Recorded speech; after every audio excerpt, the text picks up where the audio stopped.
Hello and welcome to Pitch BrandTalk. I have with me today Hari Ganapathy. He's co-founder of Pickyourtrail.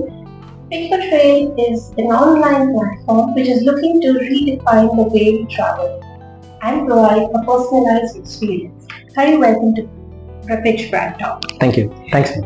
I just want to start off, Hari, first. You're now completing a decade. So what were the key highlights, if you could tell me, in the past decade, and also any challenges and how you overcame them? I think when we started Pickyourtrail, the entire concept of a personalized holiday platform didn't exist. People were still taking package tours. So putting this entire platform together, I think, was our first and foremost challenge, if I have to put it. This is also slightly a complex tech platform to build because holiday consists of multiple parts, right? It has a hotel, activity, transfer, trains, multiple aspects. And to keep everything in check, and also when you move dates, people keep having leaves and options. So putting everything together and pricing it real time and booking it, I think was the first complexity to get to put together. And when you throw in multiple cities, then there's a traveling salesman problem to ensure that your cities are rooted in a way that helps you not just optimize price, but also travel time. So I think those were the early couple of years challenges. Obviously, finding customers who are willing to pay. Travel is a very, very low gross margin industry. But having said that, how do you deliver service that and build a brand that people are willing to pay, I think was a big challenge for us. And as we grew, I think just getting the right team together continues to be forever a challenge for any organization. I think one other defining moment was obviously the pandemic. The pandemic really shut shop for us. We were doing international travel. So the last thing to open up was international airlines, as you would be aware. So I think just those 8-10 months were very, very interesting for the organization, and that defined a lot of what we are today. But I think right now, I think in a very good phase. Indian outbound travel is booming, right? Our overall desire to travel and explore, free visas, a lot more low-cost connectivity. I think multiple tailwinds are behind us, and we're very excited for the coming decade. You mentioned COVID. So what were the key shifts that happened for the category post-COVID, and what's the growth that you saw post that? So post-COVID, we're almost 3x of our numbers from pre-pandemic, right? That's the kind of growth we have seen. Some of the category shifts that have happened is largely thanks to, I think none of us knew how to work remote pre-pandemic, right? Now, thanks to remote, people are actually working from multiple countries, cities, right? So jobs have been redefined. The way we look at jobs have been redefined. So there's an increasingly big proportion of travelers who are willing to do jobs, right? Take a break, work for a couple of days from a different country, and then continue your holiday. I think that's a big shift.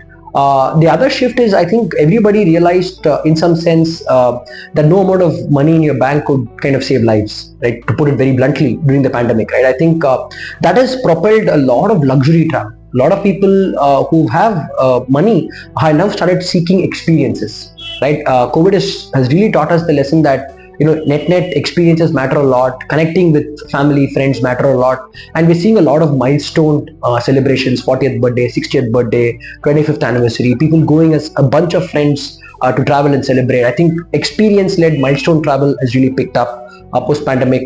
The younger generation that's coming into the workforce, like I said, has really defined jobs and they're traveling and working. I think that's a big trend that we're seeing. Apart from that, if you see currently, I think the senior segment was very cautious coming out of the pandemic. But the last couple of years, the senior segment have really, started traveling with a lot of their so-called revenge travel is happening right now, with things a lot more secure, and there's a lot less fear about seniors traveling. That's a very big segment that's growing as well. I want to now come to your marketing. What is the ethos, or how do you go about reach out strategy? Because your competitors, if I have to look at, say, your Make My Space, etc., they're really big spenders in the market. So how do you differentiate it, and how do you stand out? So in the marketing sector, if you see Make My Trip, like you said rightly, they almost spend close to about a couple of $1 million a month on marketing, but they have a wide foray of products, right? So they Our sector is predominantly on the outbound holiday space, and we do a lot of influencer-led activations. I think that's worked well for us. Our customer segments, especially the 23 to 32 audience, honeymooners, friends traveling together, that's on Instagram, on Facebook, and we've had good success in the influencer marketing piece. Just to give you an example, we're larger than the largest travel brand from a fan following perspective. We've kind of collaborated with multiple celebrities, content creators. That's kind of worked well for us. The second aspect is our overall customer relationship marketing. I think that is a real proof of the pudding, because net, if you have a good holiday, you end up not just coming back to the same provider, but also talk about it. Repeat and referral is a very, very large focus. So our CRM marketing is very, very critical. Obviously, paid and performance marketing is very important. But having said that, in the coming financial year, we are working towards spending on awareness and brand. So you will see a lot more of that spends coming through from us in the coming years.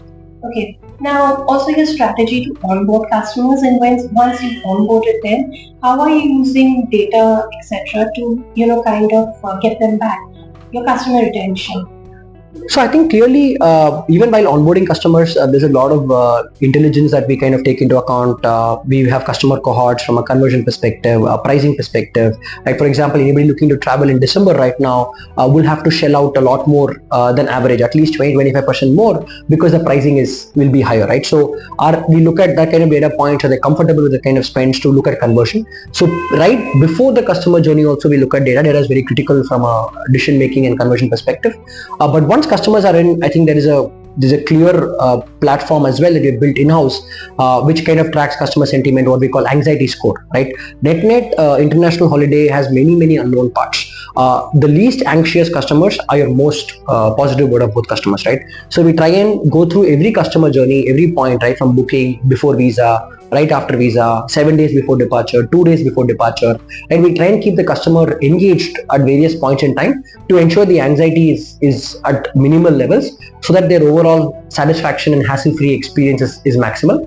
And once they are back, obviously there are cuts and dices of it. If you went to, let's say, Southeast Asia this year, you might aspire to go to Europe next year, right? If your kid is 6 years old, you might want to take them to, let's say, Universal Studios, versus your kid being 2 years old, they may not be able to do all the right Universal Studios. Some of these aspects also we look at when you look at our reactivation of customers. So what's your retention rate? So monthly, if you see, close to about 35% of our business comes from our repeat customers. So people who have already traveled with us, at least 35% of the monthly turnover comes from such customers. And our goal is to take it about 50-60% in the coming year. Okay. Now, you mentioned your TG as 23 to 32, right? So I want to know where are they coming from? Are they coming from the metros or the tier 2, tier 3?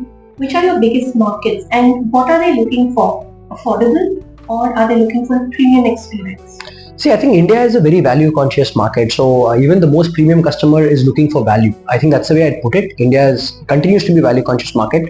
So there's always that angle where say, hey, how much the bang for the buck is very, very critical.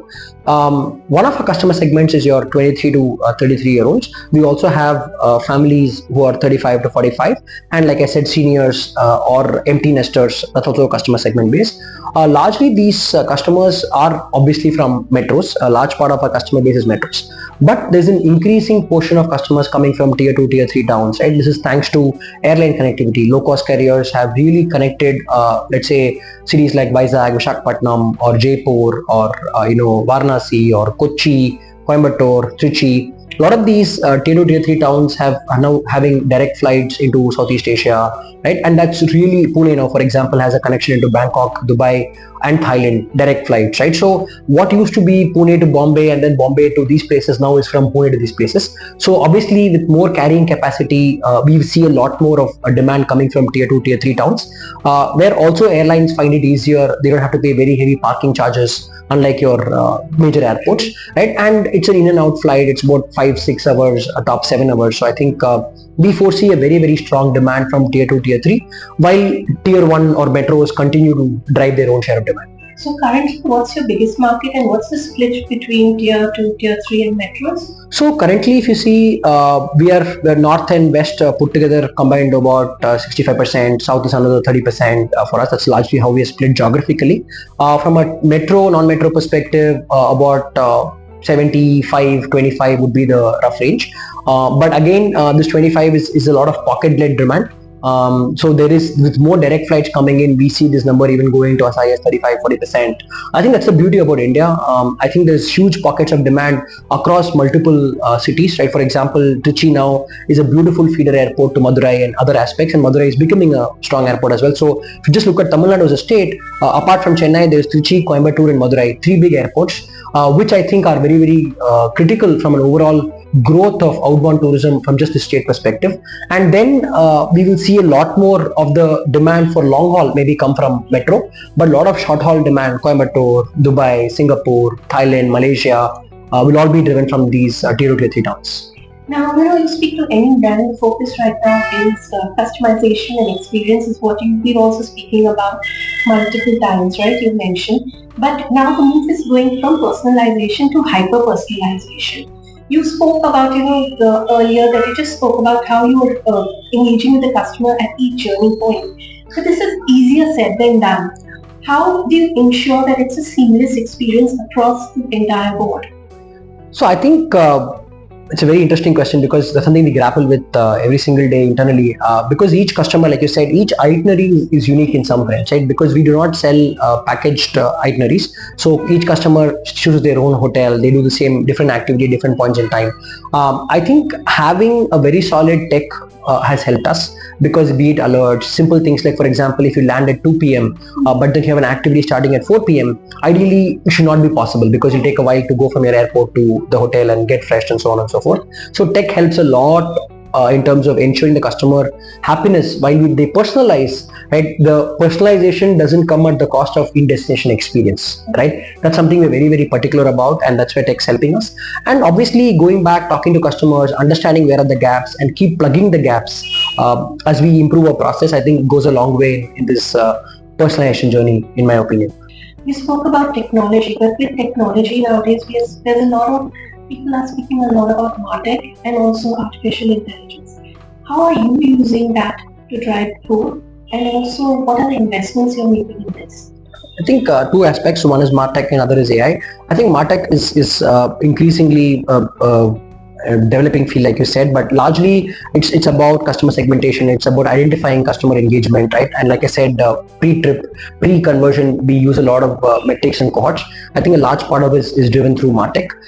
Coming to AI, I think what my personal opinion is that what we've got really good at is in summarization, is in sentiment analysis, it's in about delegating some tasks of analysis and other aspects. So we use AI quite a bit in our post-convert journey, where we look at customer issues, we look at what are the ways to improve, what's the best way to respond, right? Those are aspects we look at. From an overall pre-conversion perspective, I still think it's still some way to go. I think what's happening is with technology, we are so used to 100% accuracy. The first time we used internet, we were very okay at being very slow. But right now, if internet is not fast enough, you would just not be okay with it. And I think we've been spoiled for 100% accuracy as a consumer segment right now. And I think that's the biggest challenge with AI, because unless you're 100% right, which is still, I think in my opinion, some way to go, customer embracing the entire piece is still some time away. So we will always be cautious about putting customer-facing AI solutions, but there's a lot happening on the post-support side. You mentioned that you've collaborated with quite a few influencers, but you've also collaborated with tourism boards and celebrities. So how have you leveraged them to kind of build your brand? So I think it's a tri-party solution. I think it's about figuring out the right influencer or celebrity that resonates with your brand. And tourism boards are also looking at the right kind of partnerships to drive awareness top of mind. Because today, if you see for an average Indian traveler, at any point in time, they have 3-4 destinations top of mind that they could go to. And hence, having the right communication to go through the customer is very important. We have seen a lot of success by marrying these kind of pain points. What is the right celebrity, what is the right campaign to pick up, and then weaving the right narrative. I think nowadays, thanks to a plethora of data and influencers, customers are also jaded and tired. So how authentic and relatable the content is very, very important. That's something we've learned. Recently, we did a collaboration with somebody called Pradeep, who's a pilot but also a good content creator with Singapore Tourism Board. It's doing really well because I think the story is very authentic. There was the first ever trip for their grandparents, and they took them to Singapore. So we spoke about how safe it is, how it is across age groups, you can discover and do things, and the entire story that was told, people are able to relate. I think relatability and authenticity is something people are increasingly seeking, and that's something we try and deliver through our content.